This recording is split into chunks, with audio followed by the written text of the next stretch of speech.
In the last decade, competitive gaming has exploded in popularity. It's undeniable, the now lucrative esport industry success has immensely influenced the online world, with many of today's most popular content creators starting off as pro gamers. A definitive trait of the esport community is all the interpersonal drama that comes along with it. After all, it's competition, emotions run high, winners boast, and losers seethe. And generally, this beef ends in nothing more than a Twitter squabble. But unfortunately, in a handful of instances, a player's insatiable drive to win has ended in tragedy. And it's these disturbing cases that we'll be looking at today. From a Call of Duty player turned sword-wielding killer, to a PlayStation 4 robbery turning deadly. From a professional Madden player committing a mass shooting, these are the eSport murders. Today's video is sponsored by Rocket Money. Look, with everything being subscription-based these days, it's easy to lose track of exactly where your money is going and why. Rocket Money helps wrangle in your subscriptions and makes it easy to get rid of the stuff you don't need. Rocket Money is a personal finance app that allows you to manage subscriptions, lower bills, build budgets, and grow savings all in one place. Personally, I use Rocket Money to nix out old subscriptions that I don't need anymore. When I do research for these videos, oftentimes I have to subscribe to a paywalled news publication simply to get one article, and after you subscribe to a dozen or so, it gets difficult to keep track of these things. Thanks to Rocket, what was once a damn near impossible task has become extremely manageable. Rocket has helped me identify the publications that were needlessly draining my pocketbook, and I've canceled them. Rocket's app also allows you to get a better visual of your net worth, with assets, personal debts, retirement funds, and savings showcased in a legible dashboard setting. And not only are you getting a premier budgeting app, you're also getting robust credit monitoring as well. Rocket keeps you up to date on your score and notifies you of any changes and why that change occurred. So guys, it's time to join the other 3.4 million Rocket Money users and start saving. You guys can go to rocketmoney.com/wavy or click the link in the description to get started for free or unlock even more features with premium. That's rocketmoney.com/wavy to get started for free. A pro gamer could be described as a mental athlete of sorts, and whoever outplays the competition and wins on the big stage takes home not only the cash prize, but all of the pride and bragging rights that comes along with that. And the losers leave dejected and humiliated. Beef is common in esports, with heated exchanges between rivals seen both online and offline. It's extremely uncommon for a gaming feud to turn violent, and even more rare for one to turn deadly. Which brings us to the story of Madden player David Katz. At the time of this story taking place, David Katz was a 24-year-old man from Baltimore, Maryland. Katz could be described as a troubled individual from a well-off family. David's father was a career engineer for NASA, and his mother was a state toxicologist. This family was said to have had a drawn-out and traumatic divorce that deeply affected David. As a young adult and adolescent, David had been hospitalized on numerous occasions related to mental illness. The young man apparently suffering from frequent psychotic bouts. David was prescribed the medication Risperdal at a young age that helped curb some of his symptoms, but lapses would still occur. Documents from the Katz family divorce also speak on the young man's mental health struggles. These papers claim that David was being treated for schizophrenia and that David would, quote, go days without bathing, play games until 4 a.m. on school nights, and would walk around the house in circles. Documentation also says that David Katz once punched a hole in his mother's door when his game controller was taken by her. He also frequently threw tantrums that ended in him curling up into a ball and crying. David struggled with mental health throughout his formative years, and only one thing really brought the young man joy, that being Madden. As a child and teenager, David found refuge in the Madden video game franchise, playing these games religiously hours upon hours a day. In the Madden community, David would become a feared competitor. and was known throughout the community by his various gamer tags, including Ravens Champ, Bread, and Texas Have a Heart Attack. David would eventually begin entering Madden tournaments and found success in 2017 when he won the Madden 2017 championship. An excerpt written about this event describes David's apparently clutch victory in what some are calling the most exciting moment in all of the 2017 NFL Club Series championships. David Bread Katz won with a walk-off victory by completing an unbelievable pass as time expired to be crowned Buffalo Bills champion. The crowd at 716 Food and Sports in Buffalo, New York was amazed with the clutch execution in the fourth quarter. 17 players would like to go for it. I'm about winning. By any means necessary. And he's Go! Oh, Brandon Cooks, he's got the speed. Does he have enough juice? Last play of the game. Oh my goodness!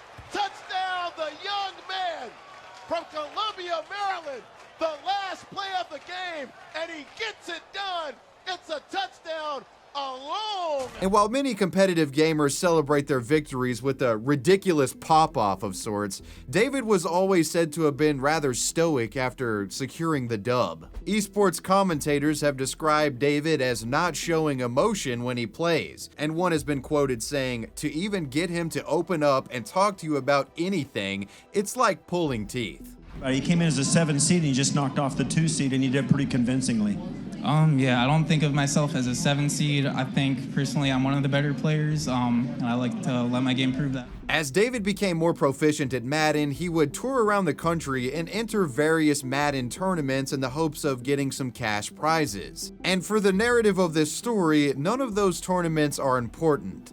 But day 2 of a 2018 Jacksonville, Florida tournament is critical. The date was August 26th of 2018, day 2 of competition for the local Madden NFL 19 qualifier event. The day begins with 30 or so gamers hunched in front of TV and computer screens, donning headsets and preparing to eliminate one another in a tournament where the winner takes all. A $5,000 cash prize as well as a shot at entering the marquee event in Las Vegas, Nevada. And the prize for that marquee event was $125,000. These Madden qualifier events attracted some of the highest level Madden players from the country, and thousands were watching this live on Twitch. The venue hosting this event was the Good Luck Have Fun Game Bar. And as the day's Madden matches commenced, let's just say David wasn't playing his best. It's been reported that David had been acting strangely all day, even more so than his normal impassive self. During the event, one player that had beaten David said that Katz refused to shake his hand after a loss. Quote, "I went to shake his hand and tell him good game, and he just looked at me and didn't say anything."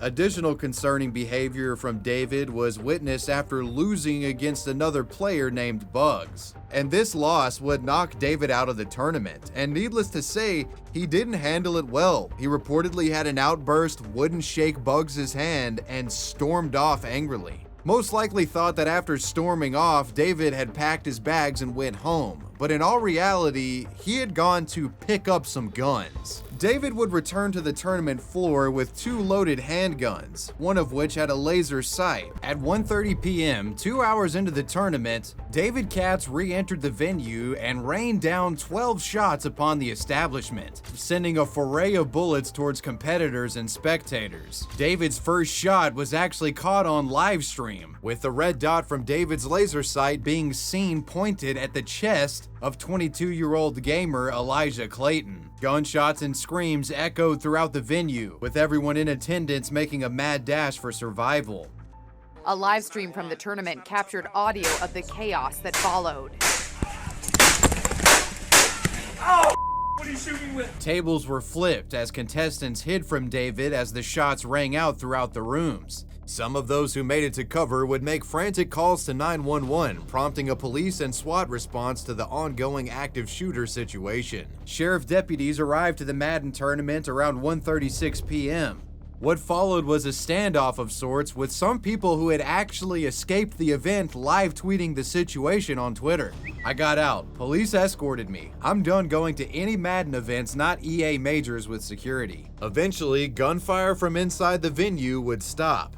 That being because David had taken himself out. Officers and firefighters would then begin a methodical scan of the building for victims, and they would soon discover the bodies of the deceased. Those individuals being 27-year-old Taylor Robertson, 22-year-old Eli Clayton, and David Katz himself. Authorities would go on to discover another 11 wounded individuals, who would all survive. One of these survivors had actually been shot in the chest, but luckily was stabilized due to the fast response time from authorities, EMTs, and fire departments. The sheriff's department held a press conference and gave updates on what had happened. Later that evening, family members of the surviving victims tweeted out updates to show that the survivors were in stable condition. EA Sports would put out the following statement in regard to the shooting. The tragic situation that occurred Sunday in Jacksonville was a senseless act of violence that we strongly condemn. Our most heartfelt sympathies go out to the families of the victims whose lives were taken today and those who were injured. All of us at Electronic Arts are devastated by this horrific event, and we also join the community in thanking the first responders who were quickly on the scene. Our focus right now is on those affected and supporting law enforcement as they continue their investigations into this crime. This became an international news story, and the country came together to support those who had been involved in this shooting event. In one interview, a man who was present at the shooting itself, Toshiba Sharon, would say that he wanted the families of Eli and Taylor, the deceased victims, to know that they didn't die alone, and that they died with family. That family being the Madden community itself. I just wanted to pay my respects to the family and just let them know that their family member didn't die alone. They died with family. And they died with a brotherhood that loved them, and they died doing something that they love to do. Taylor Robertson was a successful Madden player in his own right, winning 13 of his prior 18 matches and had career winnings of over $80,000. Eli Clayton was an up-and-comer in the Madden scene. This young man was a former high school football player and had won Madden tournaments. He was passionate about football in real life and in the gaming world as well. Rest in peace to these victims. It's been some time since this shooting had taken place, and the biggest question surrounding all of it was, why did David perpetrate an act like this? There is an obvious explanation for it, being that David comes from a troubled background, has a mental health history, and that combined with competitive gaming just resulted in a psychotic break. But there are also alternative narratives out there that try to explain why he did this. Mutual acquaintances of David Katz, who have remained anonymous, claim that David and one of the shooting victims, Elijah Clayton, the man who was seen with the laser sight pointed at his chest, had a long-standing underlying gaming beef. In addition to the clear friction between David Katz and Elijah Clayton, it also seems that David specifically targeted other Madden players in his attack. Both of the deceased attendees were players and competitors, and a number of those wounded were as well. I think it would be reasonable to say that David's attack could have been motivated by revenge, with the twisted man wanting to hurt the gamers that knocked him out of the tournament. Needless to say, David Katz was an emotionally unstable individual and apparently was willing to kill to settle minor scores. On October of 2019, Jacksonville Landing, the greater location of where the shooting took place, was completely demolished. While the venue may be gone, its destruction won't erase the memory of what happened the morning of August 26th of 2018. That was the David Katz story.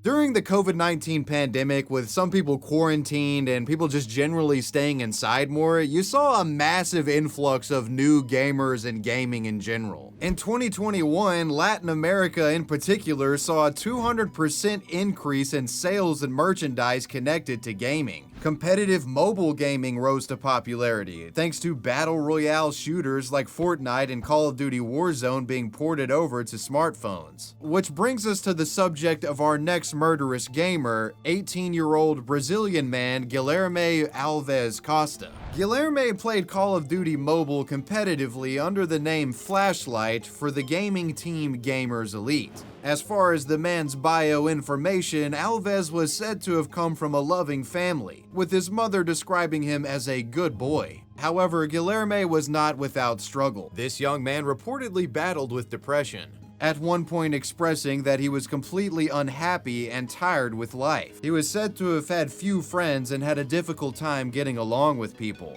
However, one individual that he did get along with was a female gamer from a rival Call of Duty mobile team. While playing COD Mobile, Guilherme met 19-year-old Ingrid Oliveira Bueno de Silva, who went by the alias Soul online. Ingrid competed professionally for a group of players called Fantastic Brazil Impact, the team frequently competing against Guilherme's team. Through their Call of Duty rivalry, Guilherme and Ingrid apparently had gotten close to each other and had met in real life on at least one occasion, with Ingrid visiting Guilherme's house and his mother commenting that the two seemed like good friends. It's unknown if there was a romantic element to this relationship, but needless to say, the two enjoyed each other's company. At least, it seemed that way on the surface, as what we soon find is that Guilherme's motive for becoming close to this woman wasn't to seek romance or friendship, it was to kill her. On February 22nd of 2021, Ingrid would visit Guilherme at his Sao Paulo home,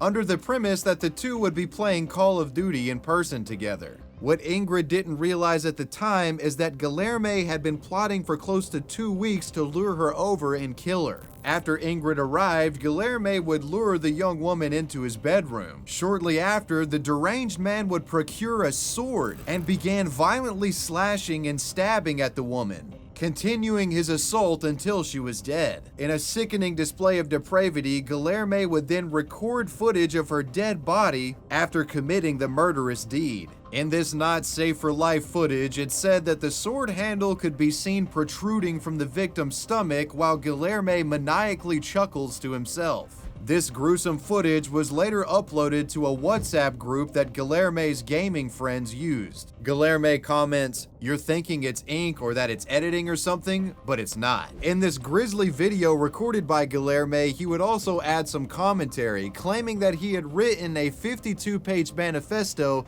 that would explain why he committed his killing, but he didn't elaborate on the motive directly. "I really killed her. Got it? I've got a book too. I asked some people to share it. I hope you read it. It contains some truths." Bom, vocês estão achando que é tinta, que é montagem ou algo do tipo, mas não, não é. Eu realmente matei ela, entendeu? E, bom, eu tenho um livro também. Pedi para o pessoal estar divulgando já esse meu livro. E é isso aí. Eu espero que vocês leiam.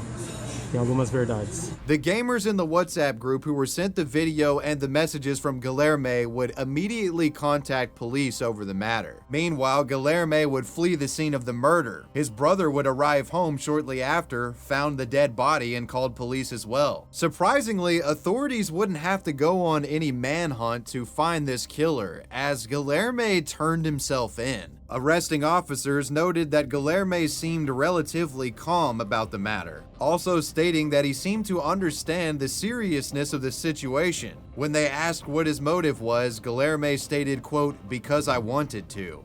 Mas por que você fez isso? Porque quis? Você tá rindo de uma situação, Guilherme. Você matou uma menina novinha, Guilherme. Por que você fez isso?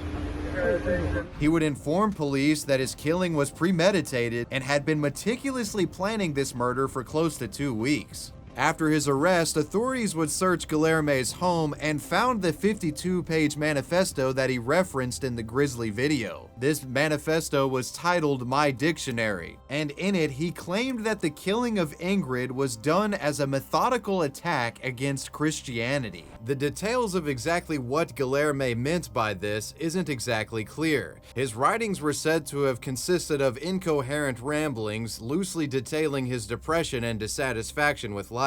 It has been reported that Guilherme mentions wanting to attack a Christian church in the manifesto. A psychoanalysis performed on Guilherme would reveal that the man suffered from a persistent delusional disorder and antisocial personality disorder. Outside of this, the only other clues to his motives comes from a statement that he gave to an arresting officer. Quote, "She crossed my path. And outside of that and what we've previously discussed, that's really all that's known in terms of motive. Sometime after Guilherme's arrest, Gamers Elite, his gaming team, would issue a statement to local media, stating that the team's leadership had never met Guilherme in person and that the team members were appalled by Guilherme's actions. Most players said they had never even seen his face until the video was sent to them. As the news spread online, many took to Twitter to voice their opinions regarding the incident, with most paying tribute to Ingrid and expressing their condolences to her friends and family. Eventually, the man was set to face trial for his killing. Guilherme's defense team would hire a psychiatrist who diagnosed him with persistent delusional disorder and antisocial personality disorder. On August 15th of 2022, Guilherme Costa was found guilty for aggravated murder and he was sentenced to 14 years in prison. Curiously enough, it's been reported that the reason Guilherme got 14 years instead of life in prison is because a psychiatrist had found him to be semi-imputable, meaning a medical professional had determined that a delusional state contributed to the killing and Guilherme wasn't fully of sound mind when he perpetrated his crime. In a sad case involving a delusional psychopath who simply wanted to kill, that was the story of Guilherme, the Call of Duty mobile killer.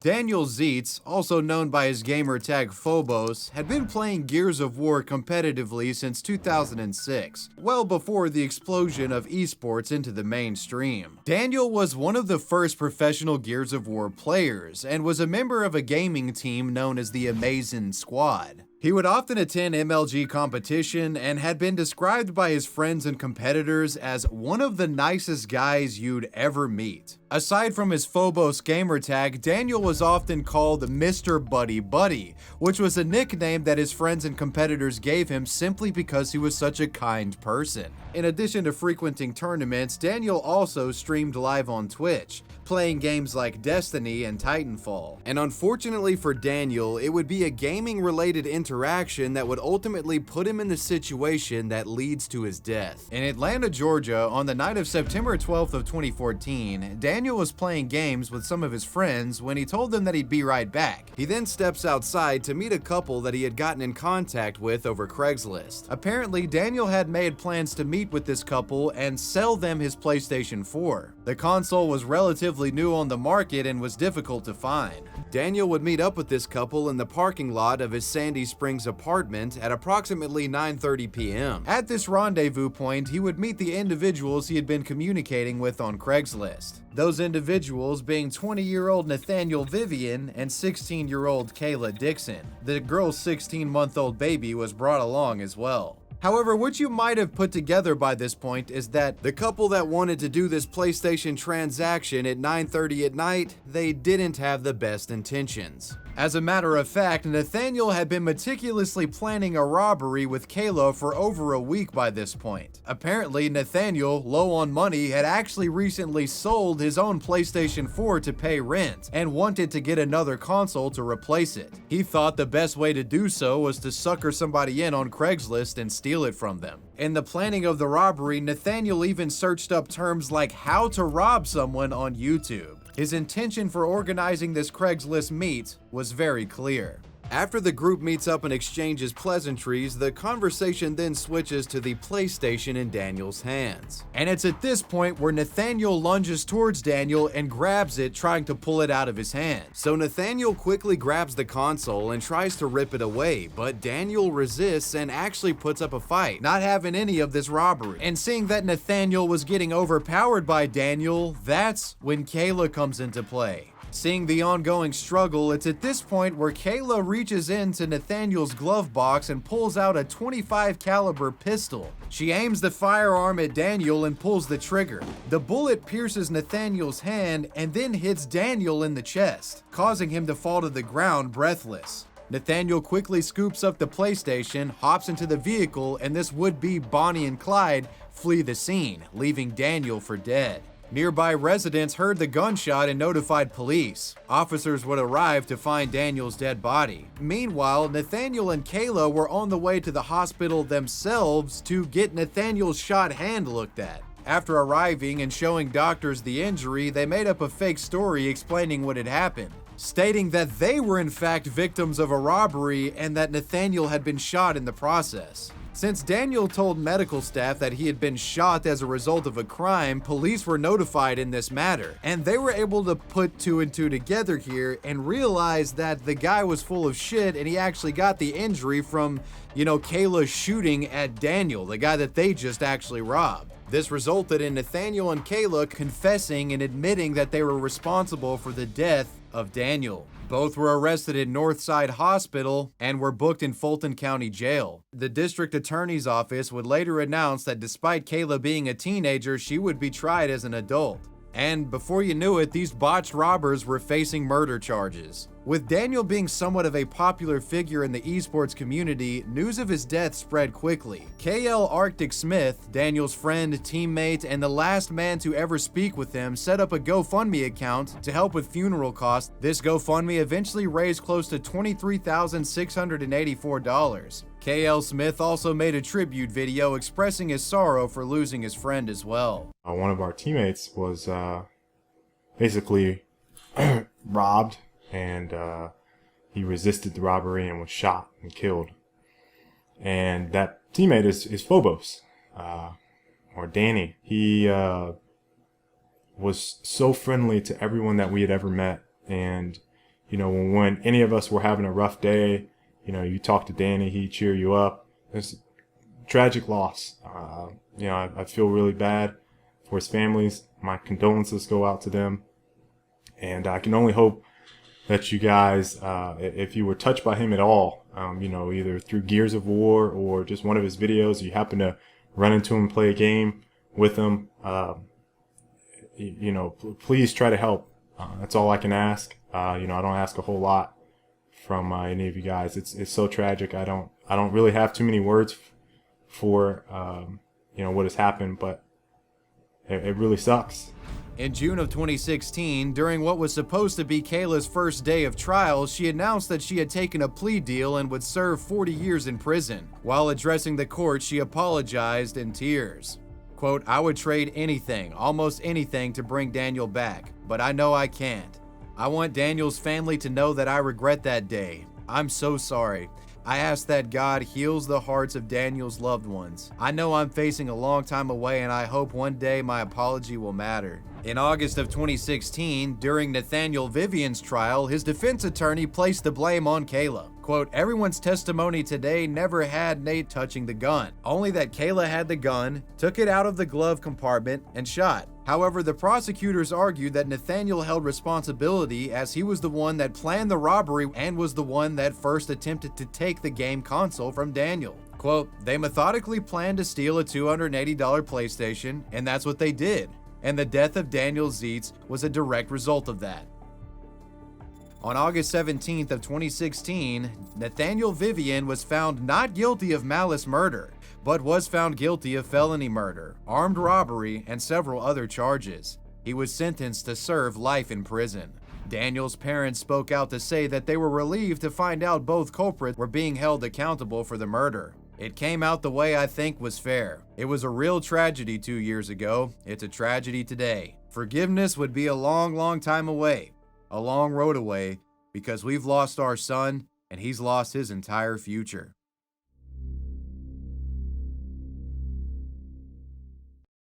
Our next story involves a tragedy that was dealt to a League of Legends player. It was an event that shook the community to its core.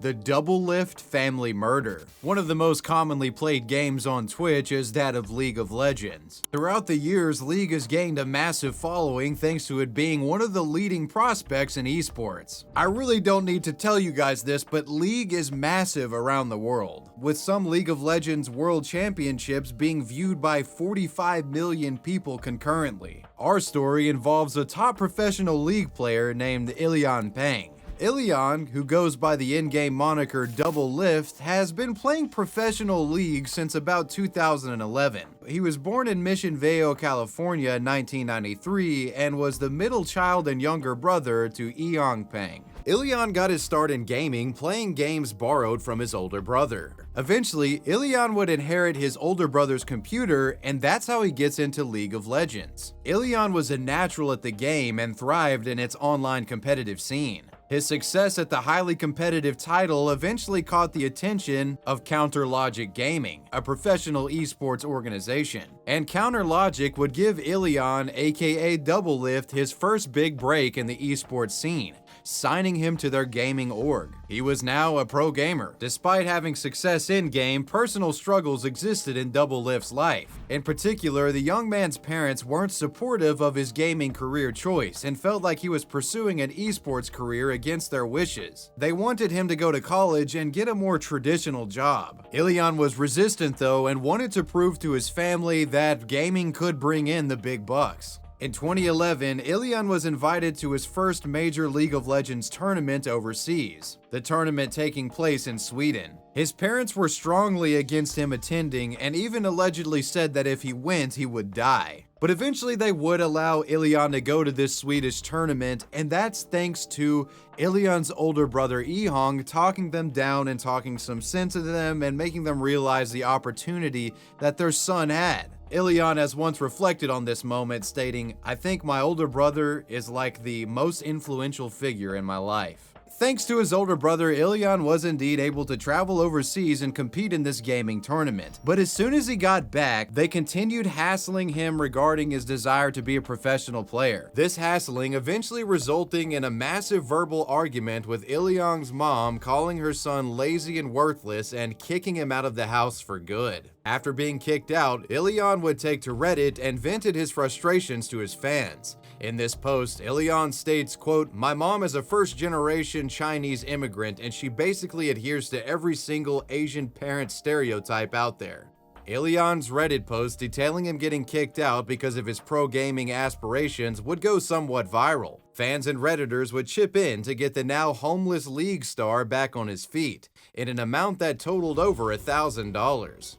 Around this time, Ilion also got a gig writing educational League of Legends content for Team Curse Gaming. Quote, "I pretty much made half of the guides for that site. I was just super happy and I could finally pay rent that month." Making enough money to now live on his own, he fully cut off contact with his parents. And after cutting them out of his life, Doublelift's career only prospered further. In League of Legends, Ilion developed what has been called a bad boy persona and was known for being quite the trash talker. I don't even think they're that great, I just think everyone just sucks. In 2013, he's responsible for uttering one of the most famous phrases in esports history, that phrase being, "Everyone else is trash." How good is it to get a pentakill at the LCS All-Stars? LCS All-Stars? It technically was, because it was Europe versus North America.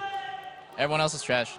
Right here on the show. Everyone else is trash. Thanks to numerous league tournament victories, Ilion, aka Doublelift, would become a superstar in the esports industry. But as years passed and Ilion became more numb to the fame and money, he began getting curious in regard to what his family was up to. In a 2015 interview done with Machinima, Doublelift said that he eventually would like to go back to his parents and just be a son again. I don't have to butt heads with my parents every other day. That's so stupid. I can listen to them a little bit and still do my own thing sometimes, instead of have all this conflict and like built up tension and stuff like that, so that neither of us are happy. I just want to go back to them and just like, just be their son one day, you know? Just be like, okay, I'm your son and I'm doing well.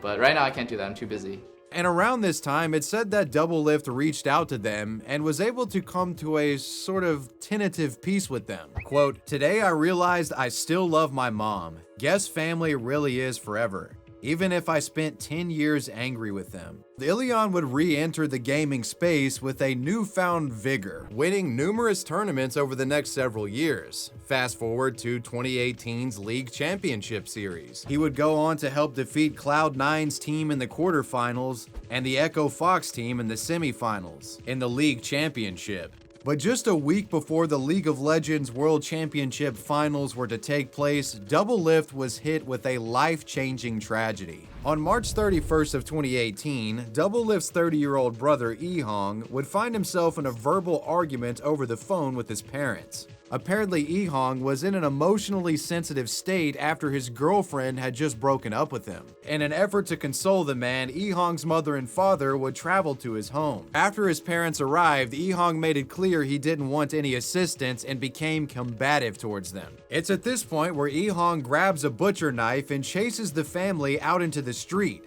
where he would then stab both of them. His mother died almost immediately from the attack, and the father was critically injured. After stabbing his mother and father, Doublelift's brother would then flee the scene and attempt to carjack a bystander who was sitting in his car. Ehong attacked the man with the knife through his window, but fortunately this bystander was able to fend him off and escaped with minor injuries to his arm. Deputies responded to a 911 call regarding a domestic disturbance and reports of a man wielding a knife in the street. They arrived shortly after to find the bodies of Doublelift's parents. Ehong was found not far away from the crime scene near the Ortega Highway, the man standing eerily still holding a bloody knife. Ehong was arrested without incident and taken to Orange County Jail. Doublelift's mother, who was 59 years old at the time, was pronounced dead at the scene. His father was wounded but managed to survive. He was taken and hospitalized in critical condition. Doublelift would get a phone call from authorities regarding this incident just moments after winning the league semifinals. He had to skip the fanfare and fan meetups and head straight to the hospital to check on his father. Ilion would issue the following statement over social media. This weekend, I received some terrible news. My brother attacked both of my parents with a knife. As a result of this attack, my mom passed away and my dad was seriously hurt and is now recovering in hospital. I'm still processing this news and joining up with my dad and little brother to make sure they're okay and the proper arrangements are being made. I'll likely be quiet on social media while I work through this. I hope you all understand and support me as you always have in the past. Doublelift.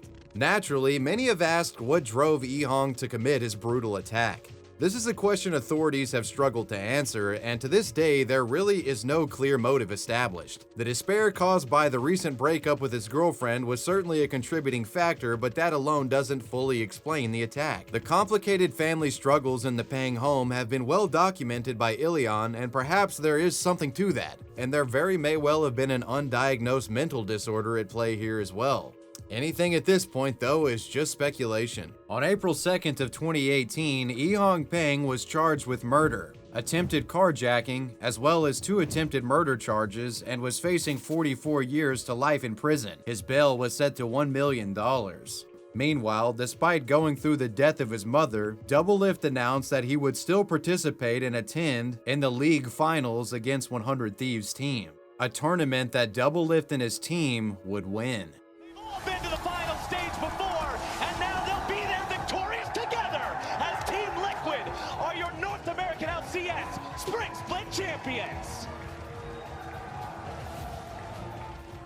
Despite the adversity of such a devastating event, Ilion was able to continue to thrive in the league world. So far in his career, Ilion has won 8 championships, and in December of 2022, he signed a contract with 100 Thieves to play for the 2023 season. The trial for Doublelift's brother, Ehong Peng, is still ongoing. The man has pled not guilty. Jury trial is scheduled for April 24th of 2023.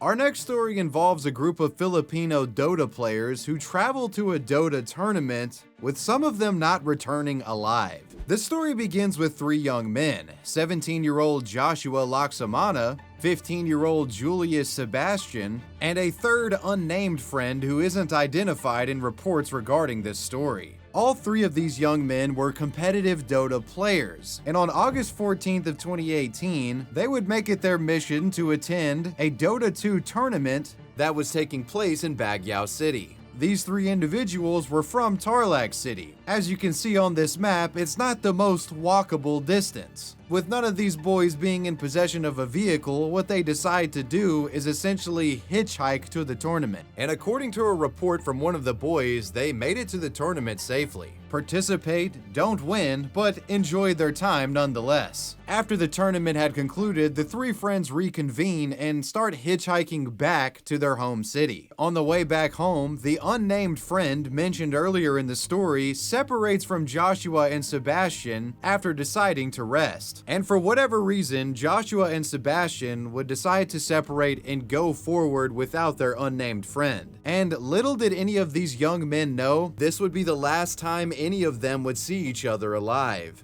Curiously, the third unnamed friend who had waited back behind Sebastian and Joshua, he had arrived back to Tarlac City before Joshua and Julius Sebastian, despite taking a long break and obviously would be trailing behind. Naturally, this friend started to get concerned that something had happened to Sebastian and Joshua after they had separated. Joshua's mother, Christine Pascal, wasn't initially concerned, as she noted that sometimes her son would leave home for multiple days at a time when attending these tournaments. But 5 days would pass, and Joshua nor Sebastian had returned home, and it's at this point where she really starts to get concerned. It's at this point she alerted authorities that her son Joshua was missing. And well, to the mother's surprise, not only did authorities already know what happened to Joshua, they had a full story alleging her son of being a criminal. Police would detail a narrative of events, proclaiming that on August 17th of 2018, her son stole a motorcycle only to be caught in a police checkpoint. They claimed that at this checkpoint, Joshua pulled out a pistol and shot at officers, resulting in policemen shooting back at him, killing him in the process. Filipino police also claimed that they found a satchel filled with illegal drugs on the young man's body. In addition to this almost Hollywood action movie style story described by police, they claimed that Joshua wasn't an innocuous DOTA gamer, but instead was a notorious wanted burglar. They even claimed that they identified him as this wanted burglar by a tattoo that was on his hand. That tattoo in question being the Queen of Pain from Dota 2, the game that Joshua played professionally. Not the kind of ink you would expect from a career criminal. And as far as Joshua's friend Julius Sebastian, he never returned home either and is still missing to this very day. Joshua's mother was then given funeral instructions and was allowed to see the body of her deceased son. Her son's body was riddled with bullets. Needless to say, the mother had a lot of questions and felt the story described by police to simply be impossible. The mother claimed that Joshua didn't know how to drive or operate a motorcycle, and stating that her son would never steal or deal with drugs. She became suspicious and believed that perhaps police malpractice may have been the cause of her son's death, thinking that police had misidentified him for an actual wanted criminal and killed him by mistake, then planting drugs on his body to sort of corroborate some bogus story. It's important to note that the authorities in the Philippines are allegedly some of the most corrupt institutions in the world. There are many reports of national police officers engaging in criminal activities such as extortion, corruption, and involvement in local rackets. Policing in the Philippines has become so poor that many businesses can't even rely on them for protection and have to hire private security. Another contentious issue surrounding Filipino policing is their war against drugs. Human rights groups have found that police officers routinely plant evidence on the bodies of gunned-down alleged drug users and dealers to help justify their use of deadly force. It's been suspected that perhaps Josh was mistaken for a wanted criminal and was killed due to police negligence, and in a wrong place at the wrong time situation got gunned down by police. Knowing the history of corruption coming from these authorities, Joshua's mother wouldn't give up in the quest to prove her son's innocence and taking on the police force that allegedly murdered her son. Thanks to rigorous scrutiny from Joshua's mother and several legal advocates, in February of 2019, 6 police officers allegedly involved in the shooting of Joshua Laksamana were hit with murder charges. This investigation also targeted a police supervisor for allegedly obstructing justice. This case had legs and apparently went from a local task force responsible for police corruption and traveled all the way up to the Supreme Court. But unfortunately for Joshua's mother and the advocates of this case, the charges were dismissed with no room for appeal. Naturally, Josh's mother was devastated and felt that police had murdered her son and gotten away with it. The woman's only remaining hope in seeking justice in regards to this matter lies with the International Criminal Court. There's an ongoing probe into the Filipino police's conduct that involves Joshua's case. She hopes that the ICC will prevail. And to this day, the truth of what really happened to Joshua Laksamana and Julius Sebastian remains a mystery, with police sticking to their original story and international investigations attempting to debunk it. Well, you've made it to the end. Those were the eSport murders. Let me know what you guys thought about this video down below in the comments section, and let me know who or what you want me to talk about next. I want to give a major shout out to my patrons. I appreciate you guys. Wavy Web Surf out. Peace.